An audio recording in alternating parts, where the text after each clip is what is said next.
सुनो कहानियाँ। जादुई पेड़। आज हम कौन सी कहानी सुनेंगे? आज की कहानी का नाम है जादुई पेड़। अरे वाह! तो चलो शुरू करते हैं। एक गांव में समीर नाम का एक लालची मनुष्य रहता था। वह बहुत ही लालची था। वो दूसरों से अपना काम करवा लेता था, पर अपनी बारी आने पर मुकर जाता था। वो खुद का भला और दूसरों का बुरा सोचता था। एक दिन उसे कुछ खेतों की आवश्यकता पड़ी। नमस्ते मोहन जी, कैसे हो? अरे भाई, मुझे कुछ खेतों की जरूरत थी। कोई मदद मिल सकती है क्या? तुम्हारी मदद? बिल्कुल नहीं। ये पूरा गांव तुम्हें अच्छी तरह जानता है, रहने दो बस। ऐसा कहकर मोहन वहां से चला गया। गांव वासी तो मुझे कुछ नहीं देने वाले। मैं गांव के मुखिया से बात करता हूँ। हाँ, ये सही रहेगा। बोलो समीर, कैसे आना हुआ भाई? हाँ मुखिया जी, वो मुझे ना कुछ खेतों की जरूरत थी। ठीक है, मैं तुम्हें खेत देने को तैयार हूँ, परंतु ये बताओ कि मुझे मेरे खेत वापस कब तक मिलेंगे? जी मैं पूरी कोशिश करूंगा कि 2 महीने में वापस दे दूं। इस तरह गांव के मुखिया ने समीर को 2 महीने के लिए खेत दे दिए। अब समीर को चाहिए थे कुछ लोग जो उसके खेतों में काम करें। इसलिए समीर दूसरे गांव के निवासियों से मदद मांगने के लिए गया। नमस्ते जी, मैं ना वो पास वाले ही गांव से आया हूँ। असल में मुझे खेत पर काम करने के लिए कुछ लोगों की ज़रूरत थी। क्या आप लोगों से कुछ मदद मिल पाएगी? जी जरूर। आप ये बताइए कि आप पैसे कितने देंगे? कुल मिला के 2 महीनों के 4,000 हो जाएंगे। ठीक है जी, तो कल से हम आ रहे हैं काम पे। जी बहुत बहुत शुक्रिया आप लोगों का। इस तरह वे दोनों समीर के यहाँ काम करने के लिए तैयार हो गए। इस तरह अगले दिन से वे दोनों रोज काम पर जाने लगे और खूब काम कर कर लौट आते थे। 2 महीनों बाद जब गांव का मुखिया समीर से अपने खेत वापस लेने आया, तो समीर ने कुछ ऐसा करा। अरे समीर भाई, कैसे हो? मैं तो बिल्कुल ठीक हूँ, पर माफ़ कीजिएगा, मैंने पहचाना नहीं है आपको। अरे ये तुम क्या कह रहे हो? अरे तुमने ही तो मुझसे 2 महीने पहले खेत उधार लिए थे। क्या? कौन से खेत? क्या बोले जा रहे हैं आप? मुझे तो कुछ समझ नहीं आ रहा। बस समीर, अब और नाटक मत करो। मुझे जल्द से जल्द मेरे खेत लौटा दो। देखिए, जाइए आप यहाँ से। मेरे पास कोई खेत नहीं है। पता नहीं क्या बोले जा रहे हैं कब से। ये सब कहकर समीर ने मुखिया को वहां से भगा दिया। हाँ, चलो मेरा काम तो हो ही गया। कुछ समय पश्चात। अरे समीर भाई, कैसे हो? माफ कीजिए, पहचाना नहीं। अरे अरे, ऐसे कैसे नहीं पहचाना? पूरे 2 महीने काम किया है आपके खेतों पर। आप बस हमें हमारे पैसे दे दीजिए। अरे भाई, कैसा खेत, कैसे पैसे? समीर ने ऐसा दिखाया जैसे वो तो उन्हें जानता ही ना हो। कैसी बातें कर रहे हो समीर भाई? हमें हमारे पैसे दो, जल्दी से जल्दी।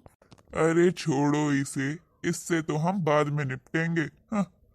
ऐसा कहकर वे दोनों वहां से चले गए। चलो सही है, चले गए। उन दोनों के जाने के बाद समीर ने विश्राम करने की सोची और उसे एक सपना आया, जो कि उसके आज तक के सपनों में से सबसे अलग था। उस दिन समीर के सपने में श्री गणेश आए। अरे प्रभु, आप यहाँ? हाँ, मैं यहाँ। मैं तुम्हें तुम्हारी गलती का पश्चाताप कराने आया हूँ। तुमने अपनी जिंदगी में कई लोगों को धोखा दिया, उन्हें परेशान किया, हमेशा सिर्फ अपना भला सोचा और दूसरों का बुरा सोचा। तुम में मानवता बिल्कुल नहीं है। आज तुम्हें तुम्हारे बगीचे में एक पेड़ दिखेगा जिसमें कई पत्तियां होंगी। जितनी पत्तियां उस पेड़ पर हैं, उतने ही दिन तुम्हारी जिंदगी में शेष हैं। तुम्हारे हर अच्छे कर्म पर एक पत्ती बढ़ जाएगी और तुम्हारे हर दुष्कर्म पर एक पत्ती कम हो जाएगी। अब ये तुम्हारी मर्जी है कि तुम कैसे जीना चाहते हो। अचानक समीर की आंखें खुल गई। अरे अरे ये कैसा सपना था भाई। अरे बाहर जाकर ही देखना पड़ेगा। अरे ये पेड़ यहाँ पर कहाँ से आ गया? ये तो सच में यहाँ है, कल तक तो नहीं था। क्या हो रहा है ये सब?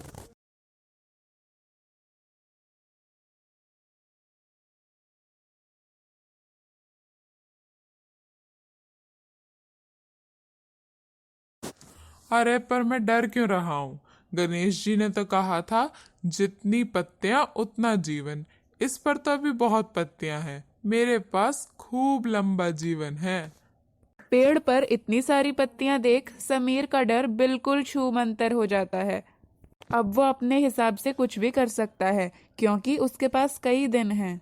लगभग 1 महीने बाद समीर की उस पेड़ पर नजर पड़ती है तो वो देखता है कि उस पे तो गिन के 10-12 पत्तियां बची हैं।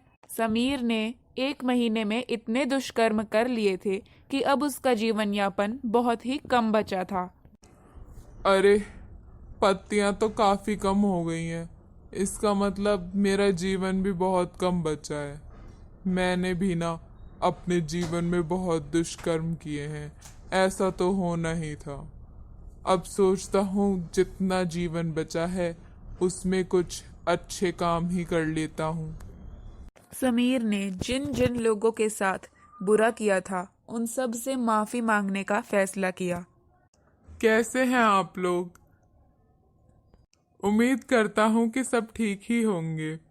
असल में मैं आप लोगों से माफी मांगना चाहता हूँ।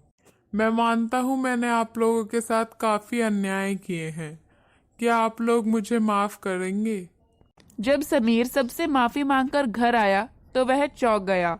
उसने देखा कि जिस पेड़ पर सिर्फ कुछ ही पत्तियां बची थी वो अब एक हरे भरे पेड़ में परिवर्तित हो गया है।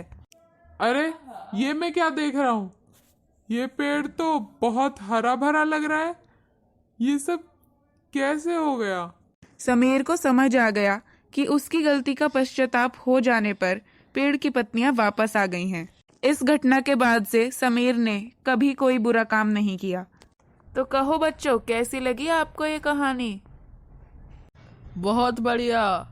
तो बताओ इस कहानी से हमें क्या शिक्षा मिलती है? हमें हमेशा अच्छे काम करने चाहिए और दूसरों की मदद करनी चाहिए। जो दूसरों के साथ बुरा करता है उसके साथ बुरा ही होता है। बिल्कुल सही, शाबाश बच्चों। आप भी बताइए आपको ये कहानी कैसी लगी। अगर आपको ये कहानी पसंद आई तो वीडियो को लाइक जरूर करिएगा। ऐसी ही और कहानी सुनने के लिए सब्सक्राइब बटन दबाकर बेल आइकन भी क्लिक कर दीजिएगा। Thanks for watching.